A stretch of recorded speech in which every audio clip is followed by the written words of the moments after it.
Are you getting ready to have a baby and you want to know how do you know if it's time to supplement your newborn with formula or donor milk?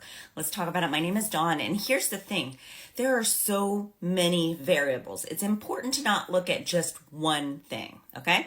So for instance, when you're feeding your newborn after they've delivered, they're feeding off the breast this thick colostrum in a small quantity, but they're learning to suck, swallow, and breathe, and they're learning to give your body the message of how much milk to make.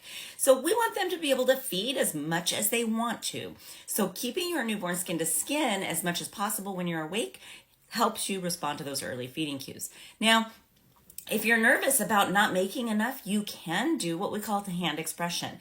And you can hand express your colostrum after each feed for about 5 minutes each side into a spoon, a cup, or a syringe so that you can top off your baby with that.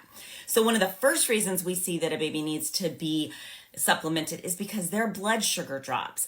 But there are variables with that, okay? Your nurse, if she comes in and does a blood sugar on your newborn and it's really low, she needs to immediately, right then, redo that test because there's such a high level of error for low blood sugars with newborns because there's so many steps we have to take to make sure we get an accurate test. So she should be redoing it. The heel should be warm. The alcohol should be dry. That shouldn't be an issue. Those are two things that can cause your baby to have a false low blood sugar. The next reason we see that a baby might need to be supplemented is they're fussy. At that 24-hour mark, they're fussy. They want to eat constantly, and so we think that the baby's not getting enough.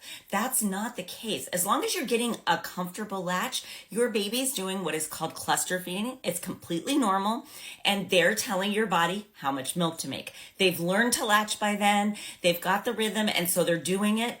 And they're doing it again and again and again. They're wanting to eat like 20 minutes every hour. And it feels like it's too much and you're not making enough. But that's not the case. Your baby is doing a job. So please try to be at peace with the cluster feeding as long as you're getting a comfortable latch. The third reason we see people need to supplement is the baby's not having enough wet and poopy diapers. How many is enough? Number one, your baby should be having one poopy diaper within that first 24 hours. Most babies do more, but they should have at least one. The same with pee diapers. They should have at least one pee diaper. Next, your baby should have 2 on day 2 and 3 on day 3, so on and so forth.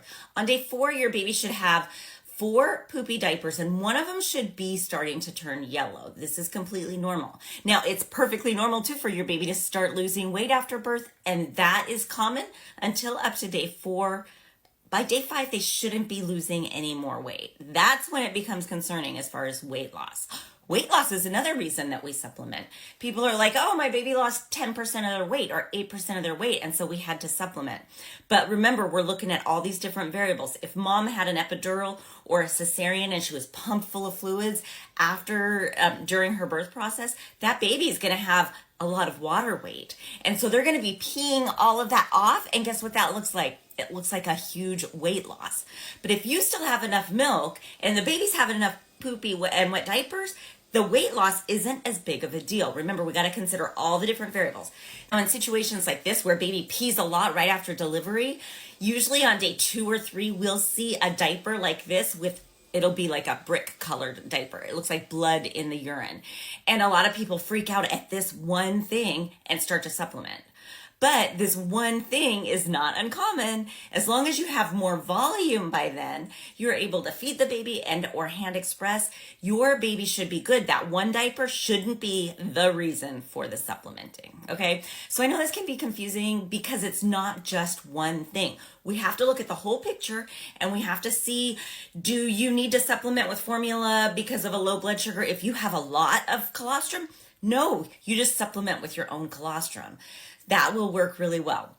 All right, what was your experience? Why did they tell you you absolutely had to supplement? Were you comfortable with that decision or did you feel kind of forced into it?